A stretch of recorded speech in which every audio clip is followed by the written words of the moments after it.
Bonjour à tous, bienvenue au webinaire présentant les résultats et les décisions qui ont été adoptées aux récentes réunions des conférences des parties aux conventions de Bâle, de Rotterdam et de Stockholm.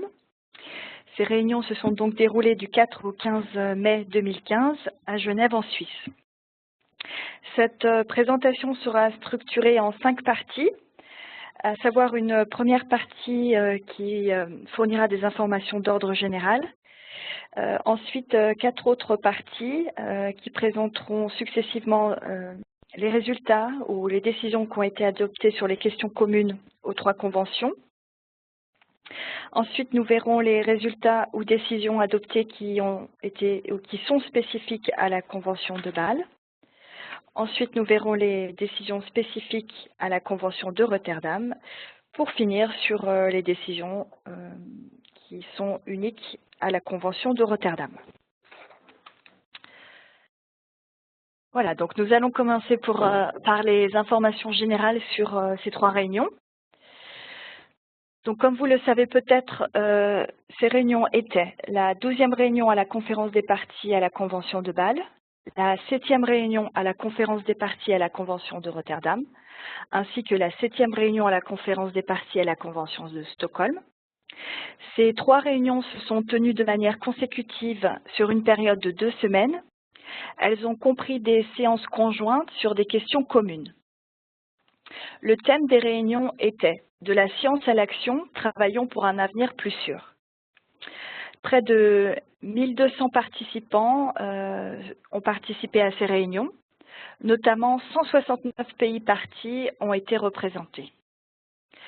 Il est à noter également que lors de ces réunions, une exposition scientifique a été organisée sur 4 jours.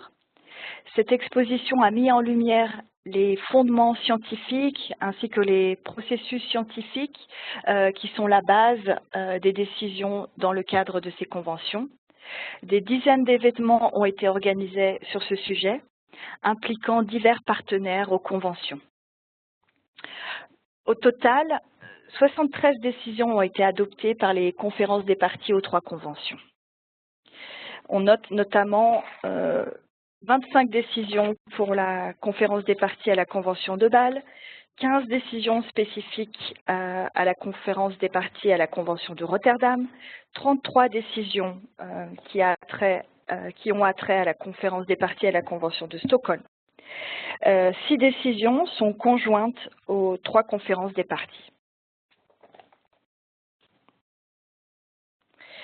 Concernant le suivi à donner aux réunions, des lettres seront envoyées aux pays parties ainsi qu'aux observateurs qui regrouperont toutes les demandes d'information qui ont été formulées par les conférences des parties. Donc il y aura une lettre spécifique par convention. Concernant la convention de Bâle, 2 lettres seront développées puisque nous avons des demandes qui sont assez pressantes. Donc une première lettre a été développée et envoyée la semaine dernière. Vous pourrez retrouver ces lettres de suivi de demande d'information sur notre site internet. Concernant le rapport des réunions, donc 3 rapports pour chaque réunion seront développés et seront également mis en ligne. Vous pouvez attendre donc la version préliminaire en anglais de ces 3 rapports à la mi-juillet. Les versions finales des 3 rapports dans les 6 langues officielles des Nations Unies seront disponibles à la mi-octobre. Ces rapports de réunion comprendront des paragraphes identiques concernant les sessions conjointes des réunions. Comme mentionné au préalable, ces réunions ont été composées de sessions communes. Sessions conjointes ou communes aux 3 conventions, sur des sujets qui sont transverses aux 3 conventions ou à 2 conventions. Donc nous voyons sur cette diapositive les questions communes aux conventions. Nous retrouvons par exemple les déchets de POP, l'assistance technique, les ressources financières, les mécanismes de mise en conformité, la coopération internationale, les programmes de travail et les budgets, ainsi que des questions autres telles que le lieu et les dates de la prochaine réunion, et d'autres questions comme le protocole d'accord entre les COP et le PNUE ou les procédures pour l'admission d'observateurs. Donc nous allons regarder un à un ces questions. Nous allons commencer par les questions communes liées à l'assistance technique. Donc chaque conférence des parties a adopté une décision harmonisée sur les questions d'assistance technique dans le cadre des conventions. Donc ici, nous avons extrait certaines parties des décisions, mais il est à noter que pour retrouver l'intégralité des décisions, il faudra vous référer au rapport des réunions. Donc concernant l'assistance technique, les points saillants de la décision sont que chaque conférence des parties a accueilli avec satisfaction le programme d'assistance technique préparé par le secrétariat et a demandé au secrétariat de le mettre en œuvre dans la période 2016-2017.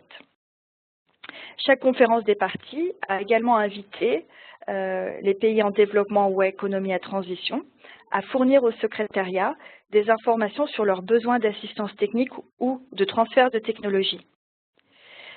Chaque conférence a également demandé aux pays développés à fournir des informations sur la disponibilité d'assistance technique ou de transfert de technologie qu'ils pourraient mettre à la disposition des pays en développement ou à économie en transition. Deux autres décisions ont été adoptées sur la thématique de l'assistance technique. Elles concernent les centres régionaux. Donc ici, on se retrouve dans le cadre de la Convention de Bâle et la Convention de Stockholm. Dans ces deux décisions sur les centres régionaux, chaque conférence des parties a observé qu'elles avaient évalué l'efficacité et la viabilité des centres régionaux.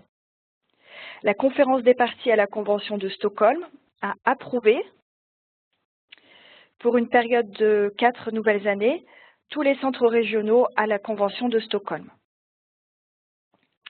Donc là, c'est une demande qui est spécifique à la conférence des parties à la Convention de Stockholm. Concernant la prochaine évaluation des centres régionaux, chaque conférence des parties a demandé au secrétariat de préparer un rapport sur l'évaluation des centres qui devra être transmis à la conférence des parties à leur prochaine réunion en 2019. Donc la prochaine évaluation des centres régionaux se fera aux réunions des conférences des parties à la Convention de Bâle et de Stockholm en 2019, puisque cette évaluation se fait tous les 4 ans. Les deux conférences des parties à la Convention de Bâle et Stockholm ont également demandé au secrétariat d'envisager d'éventuels ajustements à la méthode d'évaluation des centres régionaux et de transmettre ces propositions d'ajustement aux prochaines réunions des conférences de parties en 2017. Les conférences de parties ont également invité tous les centres régionaux menant des activités concernant des questions afférentes au mercure au titre des conventions, de fournir des informations sur ces activités au secrétariat qui seront utilisées pour leur évaluation, mais seront également communiquées au secrétariat intérimaire de la convention de Minamata pour information auprès du comité intergouvernemental de négociation de la convention Mercure.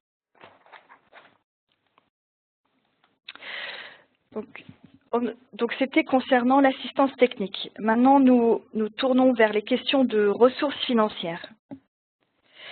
Donc 3 décisions identiques ont été adoptées par chaque conférence des parties sur le thème de la mise en œuvre de l'approche intégrée pour le financement.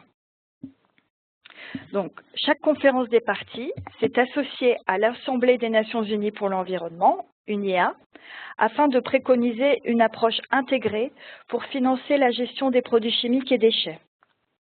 Dans cette décision, les parties ont souligné l'importance de l'application des 3 composantes de cette approche intégrée, à savoir l'intégration dans les programmes de développement, la participation des industries et le financement extérieur ciblé.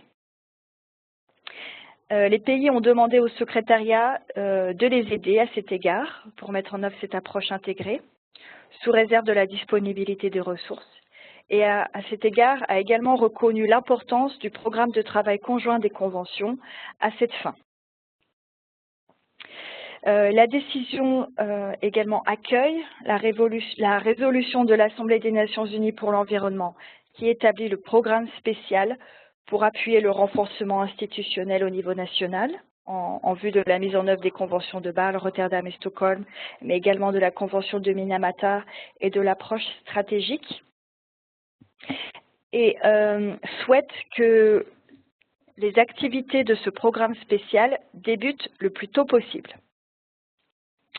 Les 3 conférences des parties se sont également félicitées que le secrétaire exécutif des 3 conventions puisse participer en qualité d'observateur aux réunions du Conseil exécutif du programme.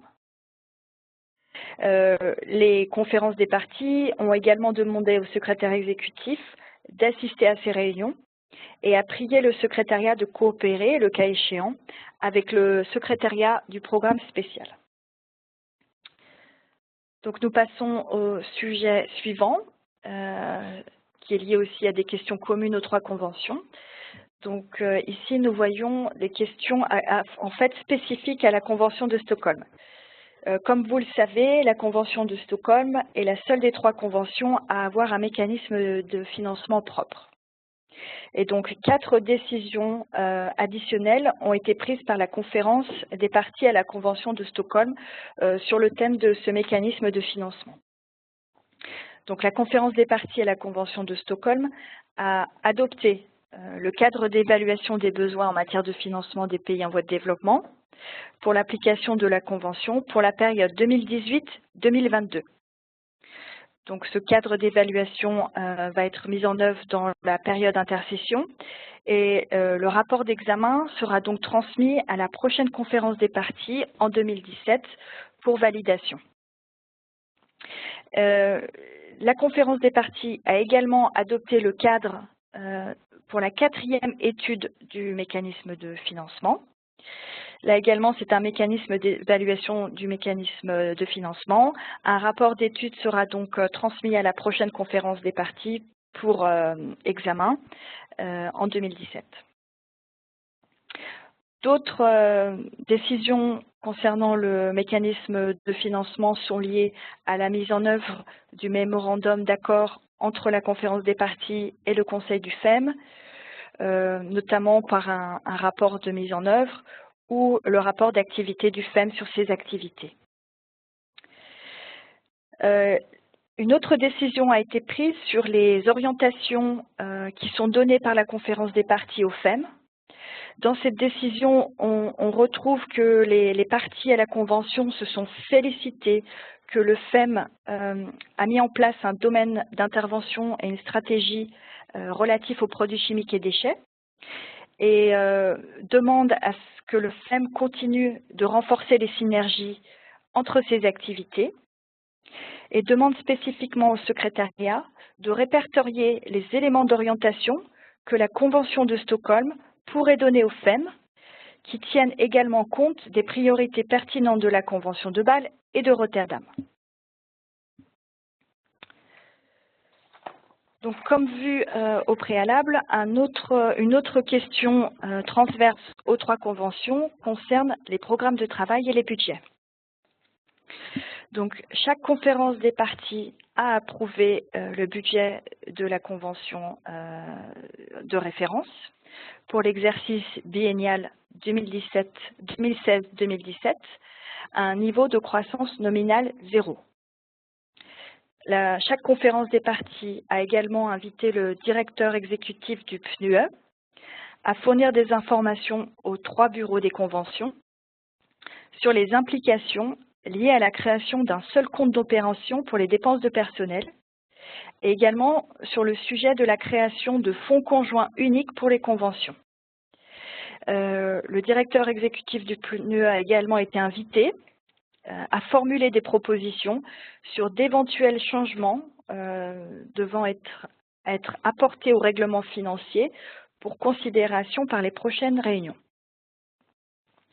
Les conférences des parties ont également décidé de nouvelles mesures à être appliquées aux parties qui sont en arriéré de paiement de contribution depuis 4 ans ou plus. Une autre décision identique qui a été adoptée par chaque conférence des parties concerne le renforcement de la coopération entre les conventions ou décision synergie. Dans ces décisions, chaque COP a adopté le cadre d'examen des dispositions concernant les synergies, cet examen devant être conduit par un évaluateur indépendant. Ces décisions également demandent au secrétariat de présenter le rapport d'examen de ces dispositions et de faire des propositions par rapport aux conclusions et recommandations. Ce rapport sera donc examiné par les 3 conférences des parties à leur réunion de 2017. Concernant les questions communes à la Convention de Bâle et à la Convention de Stockholm sur les déchets de polluants organiques persistants, on retrouve 2 décisions, une adoptée par la conférence des parties à la Convention de Bâle et une autre adoptée par la conférence des parties à la Convention de Stockholm. Concernant la décision Bâle, les parties ont adopté 7 directives techniques sur les déchets de POP, à savoir une directive technique générale et 6 directives techniques spécifiques à certains déchets de POP.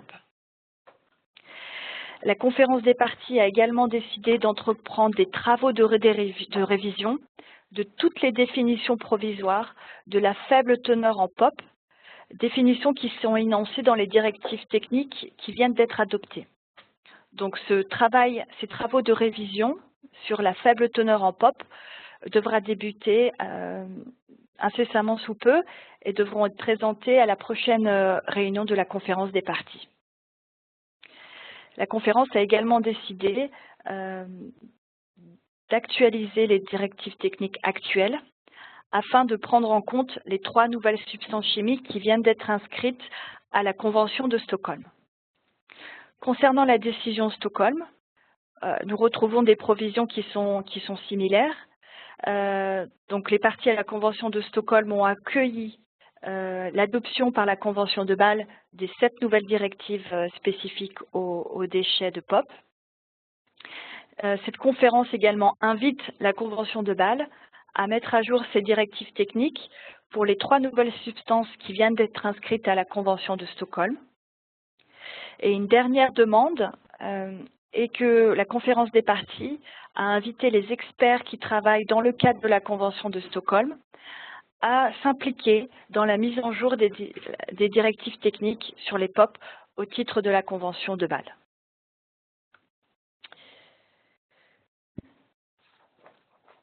Un autre domaine transverse ou commun aux conventions, en particulier aux conventions de Rotterdam et de Stockholm, concerne les procédures et mécanismes régissant les cas de non-respect.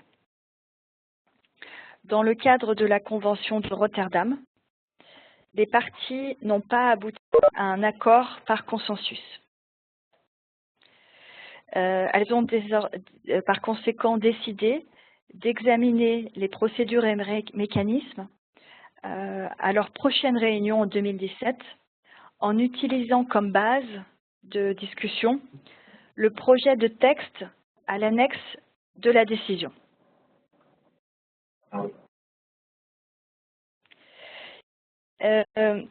Les parties ont également invité le bureau de la conférence des parties à la Convention de Rotterdam à faciliter des consultations intercessions entre les parties afin de promouvoir un dialogue politique sur les questions en suspens, sur ces procédures et mécanismes. Concernant la décision qui a été prise par les parties à la Convention de Stockholm, les parties ont noté que les négociations n'avaient pas encore abouti à un résultat et que les projets de texte contenus à l'annexe de leur décision, sont entièrement signalés entre crochets. La conférence des parties a décidé d'examiner plus en profondeur, à sa prochaine réunion, les procédures et mécanismes de respect, en utilisant comme base de négociation les projets de texte contenus à l'annexe de la décision. elle a invité le bureau de sa conférence des parties, donc le bureau de Stockholm, à faciliter des consultations intersessions entre les parties, afin de promouvoir un dialogue politique sur les questions en suspens. Donc, je continue sur les questions communes aux 3 conventions, notamment sur les sujets transverses liés à la coopération internationale. Donc, chaque conférence des parties a demandé au secrétaire exécutif des 3 conventions de renseigner le processus de consultation actuel sur le programme de développement pour l'après 2015, à l'importance des 3 conventions et à leur pertinence par rapport à ce processus, notamment pour le développement d'objectifs de développement durable ou pour l'élaboration de ces objectifs de développement durable. Les décisions demandent également au secrétariat de continuer à renforcer sa coopération et sa coordination avec d'autres organisations internationales dans des domaines d'intérêt mutuel. Là encore, vous pouvez retrouver tous les détails de la décision dans les rapports de réunion. Concernant un autre sujet transverse aux 3 conventions, à savoir le centre d'échange d'informations, une décision identique a été adoptée par les 3 conférences. Cette décision prend note du projet de stratégie conjointe d'échange d'informations et invite les parties à communiquer leurs observations à ce sujet, sur la base desquelles le projet de stratégie conjointe sera révisé par le secrétariat et transmis à la prochaine réunion de la conférence des parties pour examen. La décision sur le centre d'échange d'informations demande également au secrétariat d'assurer un accès à certaines informations thématiques qui sont jugées prioritaires pour les conventions. Donc, ces informations concernaient le centre d'échange d'informations. Nous allons maintenant passer aux dernières décisions sur les sujets communs aux 3 conventions. À ce titre, nous retrouvons les décisions qui se sont appelées de la science à l'action. Donc, c'est un nouveau domaine d'action pour les conventions.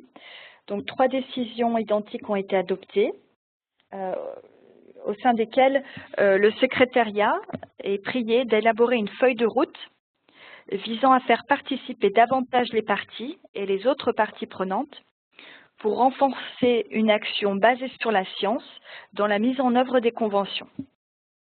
Donc ici, c'est uniquement un extrait de la décision.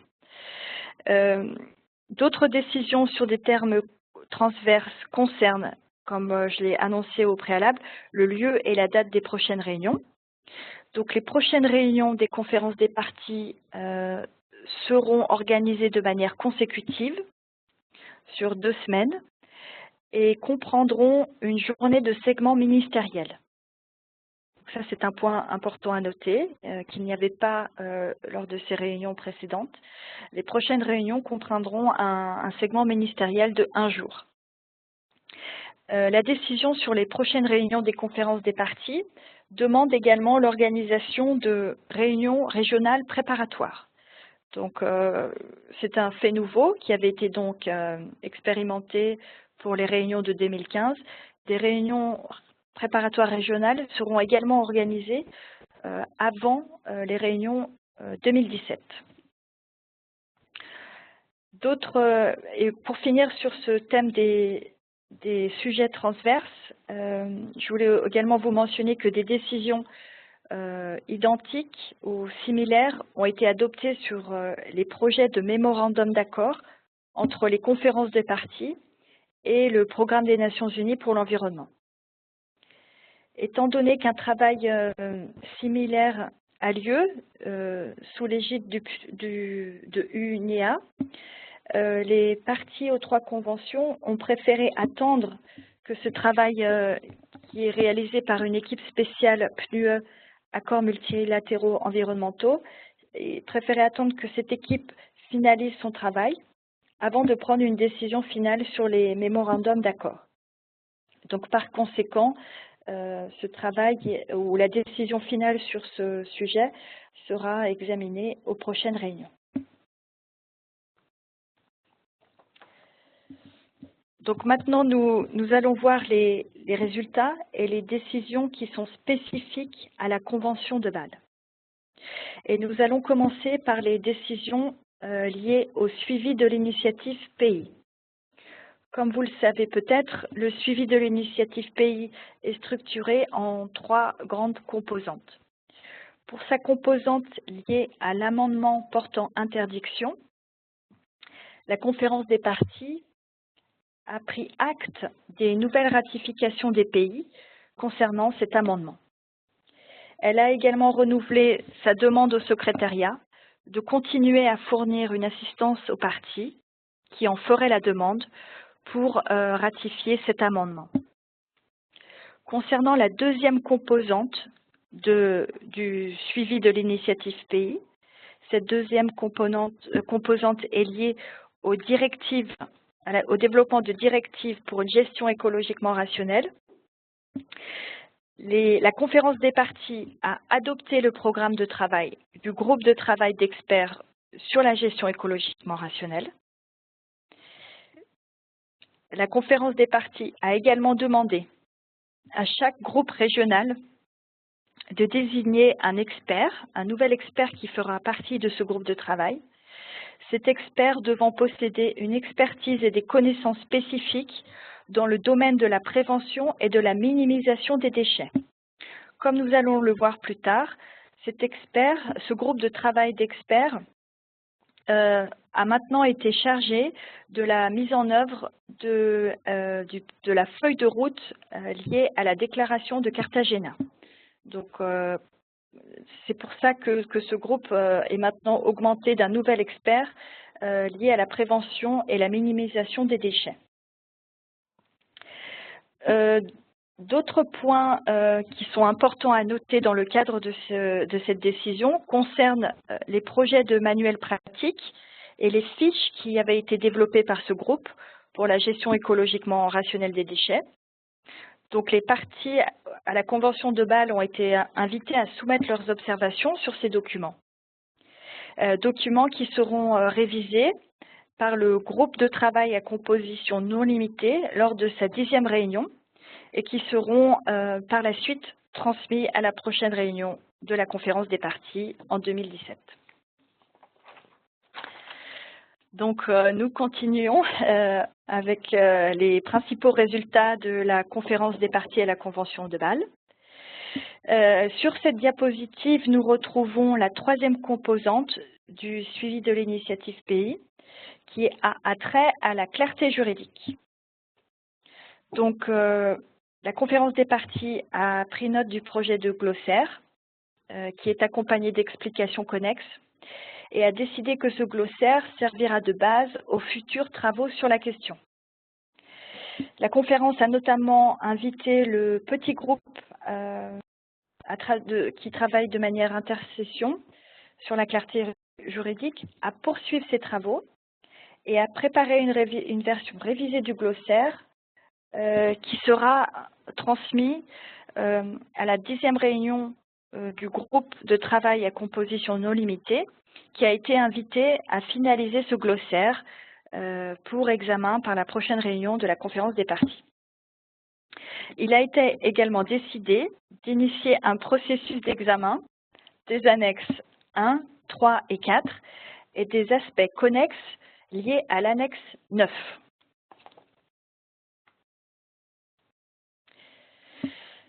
Donc maintenant, nous allons voir d'autres décisions relatives à la Convention de Bâle, notamment les directives techniques sur la gestion écologiquement rationnelle des déchets de mercure.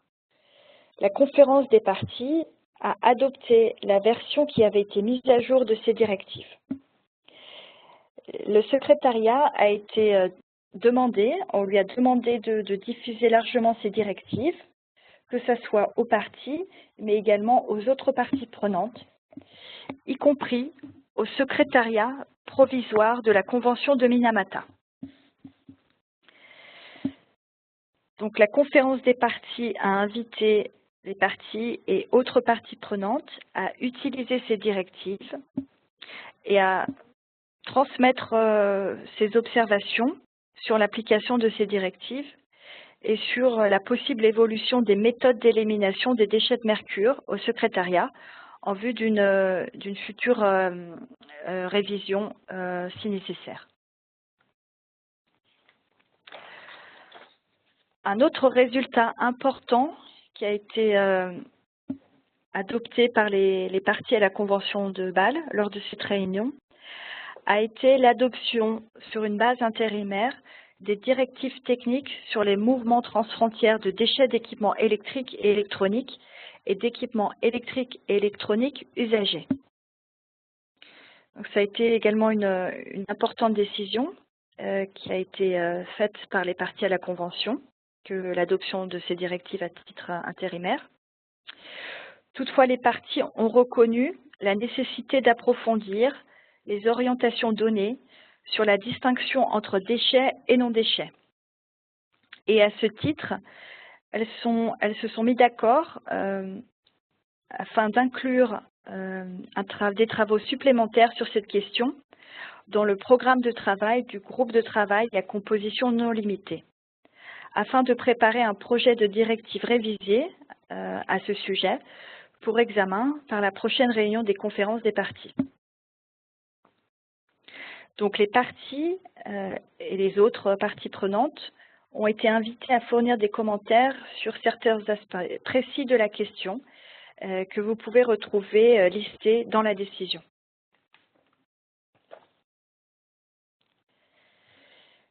Comme indiqué plus tôt, la déclaration de Cartagena sur la prévention et la minimisation et la récupération des déchets dangereux et autres déchets a été adoptée. Donc une feuille de route pour la mise en œuvre de cette déclaration a été adoptée.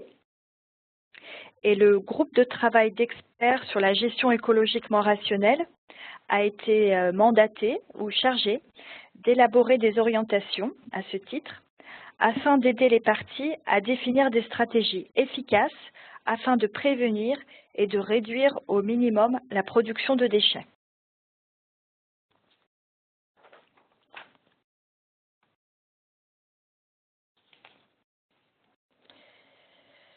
Un autre domaine de travail important dans le cadre de la Convention de Bâle concerne les rapports nationaux.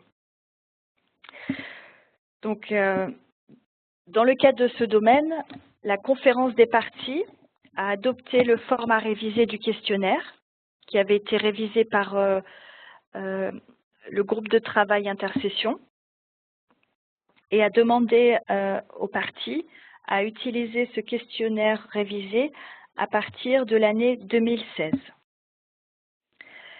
La conférence a décidé de prolonger le mandat du petit groupe de travail intercession afin que ce dernier élabore un guide sous forme électronique et dans les 6 langues à l'intention des utilisateurs du système électronique et du format révisé des rapports nationaux. La conférence des parties a également décidé de mandater le groupe de travail à composition non limitée, en particulier lors de sa 10e réunion, à établir une liste de flux de déchets dangereux pour lesquels des orientations détaillées pour l'élaboration d'inventaires devraient être développées. Cette liste de flux devant être élaborée par le groupe de travail se fera sur la base d'un rapport qui sera établi par le secrétariat. Donc, nous continuons à passer en revue les décisions spécifiques à la Convention de Bâle. Et à ce titre, nous retrouvons la décision liée au comité chargé d'administrer le mécanisme visant à favoriser l'exécution et le respect des obligations au titre de la Convention. Cette décision proroge jusqu'à la 14e réunion de la conférence des parties l'amendement de l'alinéa C du paragraphe 9 du mandat sur le mécanisme. Cette décision met également un terme au programme d'aide juridique qui avait été créée à la suite de la décision BC 10-11. La décision également adopte le manuel méthodologique pour la mise au point d'inventaire, adopte également la version révisée du manuel relatif au système de contrôle et finalement également adopte la version révisée du manuel de mise en œuvre de la Convention de Bâle. Dans le cadre de cette convention, le programme de travail du comité pour 2016-2017 est également adopté et 10 nouveaux membres du comité ont été élus, devant servir, ayant un mandat jusqu'à la clôture de la 14e réunion de la conférence des parties.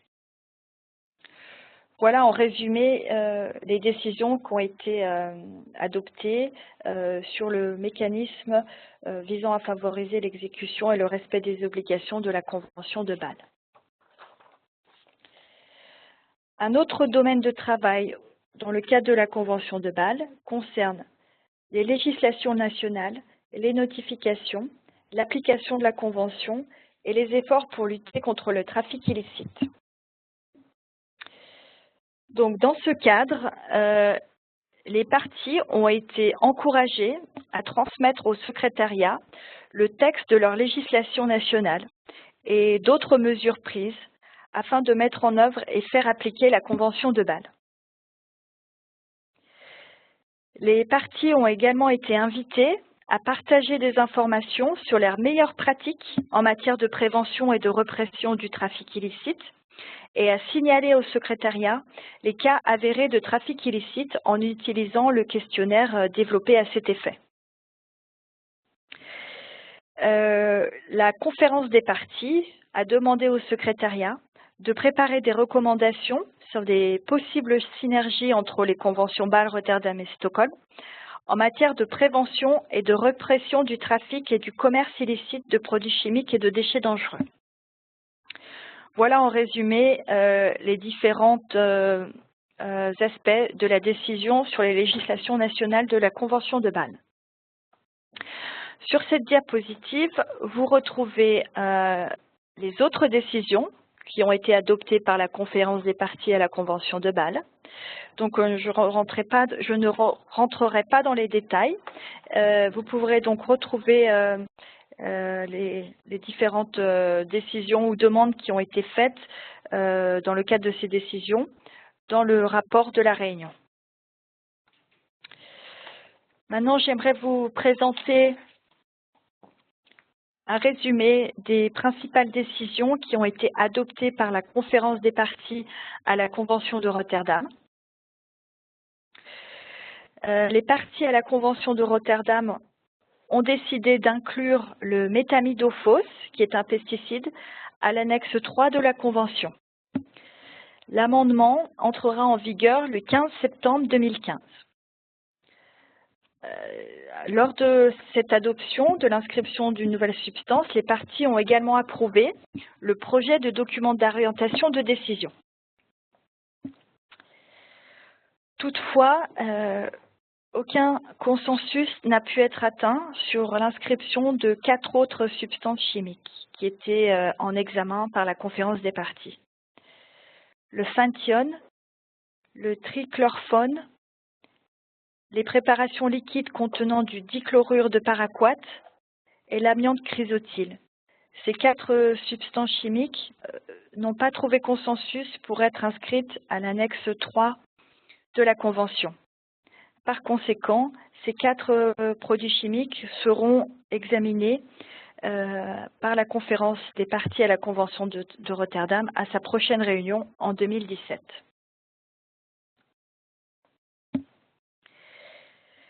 Les parties à la Convention ont adopté une décision qui vise à initier des travaux intersessions sur le processus d'inscription de produits chimiques à l'annexe 3 de la Convention de Rotterdam.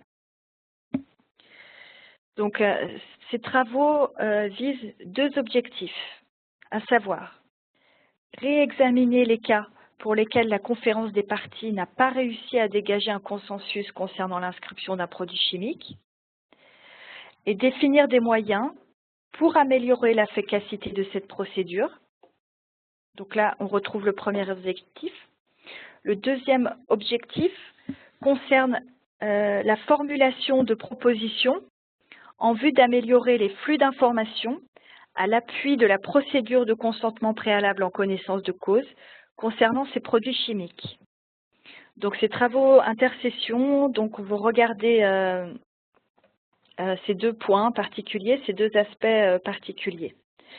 La décision également invite un pays à agir en chef de file ou à défaut, si aucun pays n'est intéressé, demandera au secrétariat à faciliter ces travaux. Ces travaux pourront également se structurer autour d'un atelier sous réserve de ressources financières disponibles.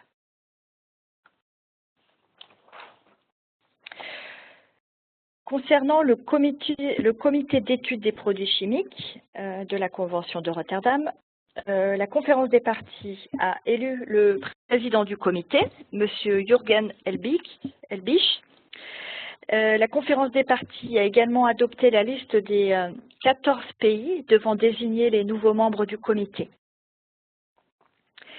La conférence a accueilli avec satisfaction le document d'orientation visant à aider les parties lorsqu'un produit chimique faisant l'objet d'un examen est un polluant organique persistant.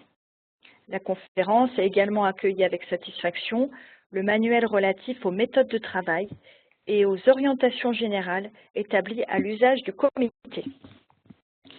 Elle a également adopté l'amendement à la section B2.6 de la procédure pour l'élaboration des documents d'orientation des décisions et notes explicatives correspondantes.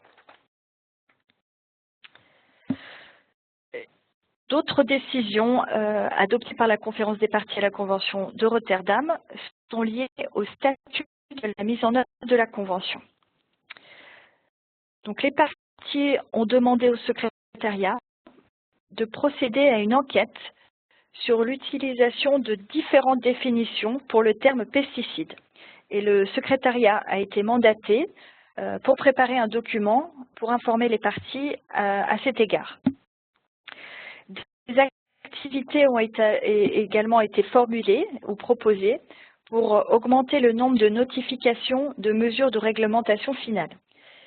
La conférence des parties a demandé au secrétariat, en particulier, de recueillir les informations qui pourraient aider les parties à établir des notifications de mesures de réglementation finale. La conférence a également demandé au secrétariat de donner assistance aux parties qui en font la demande afin de contribuer à augmenter le nombre de notifications de mesures de réglementation finale et également le nombre de propositions d'inscription de préparations pesticides extrêmement dangereuses. Finalement, la conférence a demandé au secrétariat de réaliser une enquête sur les mesures de réglementation finale adoptées par les parties. Donc les parties pourront donner des informations sur les mesures de réglementation finale qu'elles ont adoptées et ces informations seront par la suite postées sur le site internet des conventions. Donc nous retrouvons ici la dernière diapositive spécifique aux décisions de la Convention de Rotterdam. Nous retrouvons des propositions qui ont été faites par la conférence concernant les moyens d'échanger des informations sur les exportations et les notifications d'exportation. Notamment, il a été demandé au secrétariat d'aider les pays qui le demandent à donner effet aux dispositions de l'alinéa C du paragraphe 2 de l'article 11 et aux dispositions qui ont attrait à l'article 12 de la Convention. Le secrétariat a également été prié de faciliter l'échange d'informations sur les exportations et les notifications d'exportation. Donc là, je vais vous présenter les principaux résultats qui ont été adoptés par la conférence des parties à la Convention de Stockholm. Et à ce titre, nous retrouvons l'adoption d'amendements, de 3 amendements à la Convention pour inscrire l'hexachlorobutadiène à l'annexe A sans dérogation spécifique. Toutefois, cette substance chimique n'a pas été inscrite à l'annexe C. Les parties à la Convention ont décidé de demander au POPROC, donc au Comité de révision des polluants organiques persistants, d'approfondir l'évaluation de l'hexachlorobutadiène en vue de son inscription à l'annexe C. Donc, le POPROC continuera son travail d'évaluation de cette substance à la lumière de nouvelles informations devant être communiquées par les parties. Concernant un autre amendement, les pays parties à la Convention se sont mis d'accord, ont adopté une décision visant à l'inscription du pentachlorophénol et ses sels et esters à l'annexe A de la Convention, avec des dérogations spécifiques pour la production et l'utilisation du pentachlorophénol pour traiter les poteaux électriques et leurs traverses. Le troisième amendement visé à la Convention concerne l'inscription des naphthalènes polychlorés à l'annexe A et C de la Convention. Concernant l'inscription à l'annexe A, des dérogations spécifiques sont prévues pour la production et l'utilisation de ces substances comme intermédiaires dans la production de naphthalènes polyfluorés. Donc, je continue ma présentation sur les résultats de la conférence des parties à la Convention de Rotterdam. Et nous retrouvons également une décision liée aux dérogations spécifiques. Donc là est mis en exergue uniquement une des conclusions de la conférence des parties. Vous retrouverez l'intégralité des conclusions dans le rapport. Donc sur les dérogations spécifiques, la conférence des parties a pris note du fait que dans la mesure où plus aucune partie ne s'est enregistrée pour 6 dérogations spécifiques concernant la production de PFOS, alors aucun nouvel enregistrement ne sera accepté en ce qui concerne ces 6 dérogations spécifiques pour ce produit chimique. Concernant le DDT, la conférence des parties a conclu que le DDT pouvait être encore nécessaire dans certains pays. La conférence a également approuvé les éléments clés de la feuille de route pour le développement d'alternatives au DDT et a invité le Programme des Nations Unies pour l'environnement à jouer un rôle de premier plan pour sa mise en œuvre. La conférence a également adopté la liste des pays qui sont invités à désigner les membres du groupe d'experts sur le DDT. Sur la question du PCB, la conférence a engagé les parties à intensifier leurs efforts en vue d'éliminer les PCB et de réaliser les objectifs de la Convention qui fixe à l'interdiction de l'utilisation du PCB d'ici 2025 et la gestion écologiquement rationnelle ainsi que l'élimination écologiquement rationnelle des déchets de PCB d'ici 2028. La conférence a également demandé au secrétariat de consolider le rapport sur les efforts déployés par les parties pour éliminer les PCB et de rendre ce rapport disponible au comité d'évaluation de l'efficacité de la Convention et de la prochaine conférence en 2017. Concernant les bromodiphényléthers, la conférence a adopté le format révisé pour collecter des informations sur cette substance et a utilisé les informations collectées dans le cadre de l'évaluation qu'elle effectuera à sa prochaine réunion en 2017 et par la suite à une réunion ordinaire sur 2.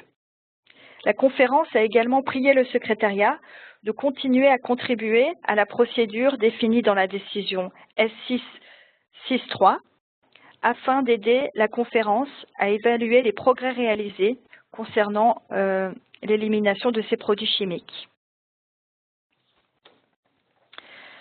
Concernant les substances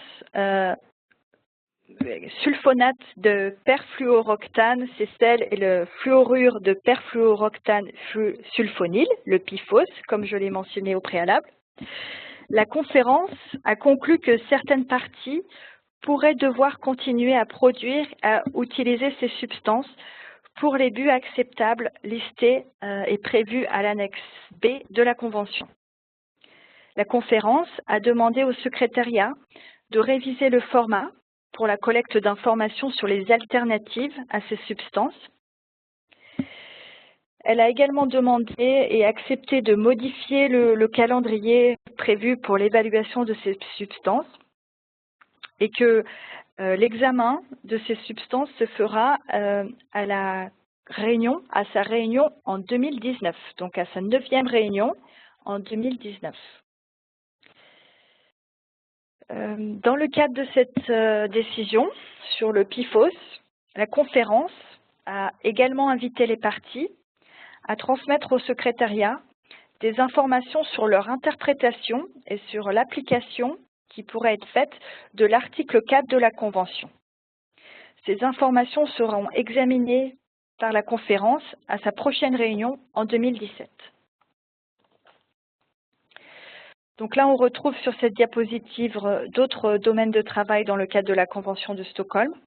On retrouve l'outil pour l'identification et la quantification des rejets de dioxine et furane et d'autres polluants organiques persistants générés de manière non intentionnelle.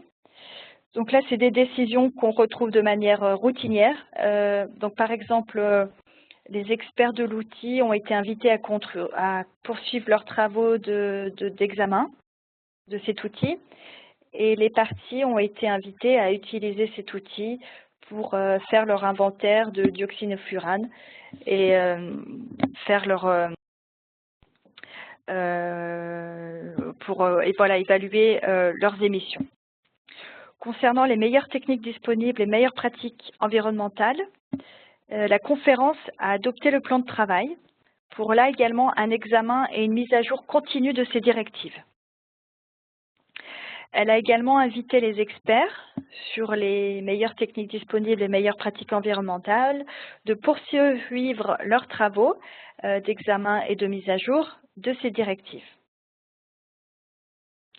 Un fait un peu plus important peut-être ou novateur, c'est que ces experts, à la fois les experts de l'outil pour les rejets non intentionnels et les experts sur les meilleures techniques disponibles, ont été invités à élaborer des règles communes pour l'examen synergétique des aspects liés aux rejets résultant d'une production non intentionnelle et liés aux meilleures techniques disponibles.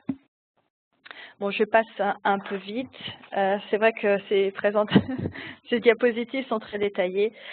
Concernant les plans de mise en œuvre, donc les trois nouveaux documents révisés ont été notés par la conférence et les pays ont été invités à les utiliser lors de l'élaboration ou de la mise à jour de leur plan de mise en œuvre.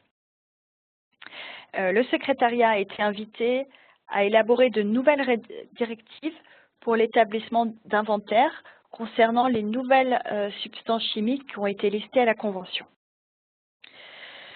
Concernant le POPROC, donc le Comité d'études des polluants organiques persistants, de manière similaire à ce qui s'est fait pour le comité sous Rotterdam, là également la conférence a élu la présidente du comité. Elle a également renouvelé les membres du comité et a accueilli favorablement un certain nombre d'orientations qui ont été développées par ce comité pour examen par la COP. Concernant les rapports nationaux ou la communication des informations, la conférence a constaté avec préoccupation que peu d'informations avaient été communiquées. Elle a, en réponse, elle a prié le secrétariat de perfectionner un projet de stratégie visant à remédier à ce problème et visant à aider les pays à soumettre leur rapport national.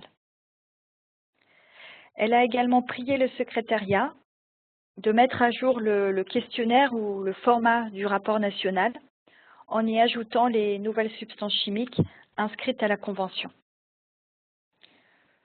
Concernant l'évaluation de l'efficacité de la Convention, les 10 membres du comité ont été élus par cette conférence.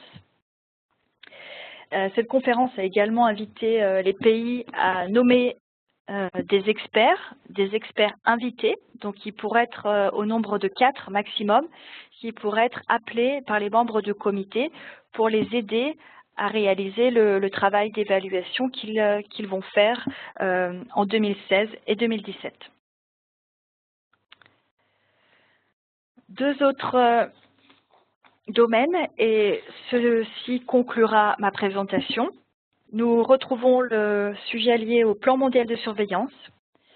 Donc, le document d'orientation sur le plan mondial de surveillance a été actualisé et a été accueilli avec satisfaction par la conférence. Le groupe mondial de coordination sur le plan mondial de surveillance a été invité à élaborer le rapport mondial et à communiquer ce rapport au comité d'évaluation de l'efficacité pour son travail qui, comme je l'ai mentionné au préalable, commencera en 2016. Concernant la procédure prévue au paragraphe 2b de l'article 3 de la Convention, donc là nous parlons d'une procédure d'exportation vers des pays qui ne sont pas partis à la Convention. La conférence a conclu de la nécessité de maintenir cette procédure et d'examiner son efficacité à nouveau lors de sa réunion en 2019, donc sa 9e réunion. Voilà, donc j'en arrive donc à la conclusion de ma présentation. Je vous remercie pour votre attention et vous dis à bientôt. Au revoir.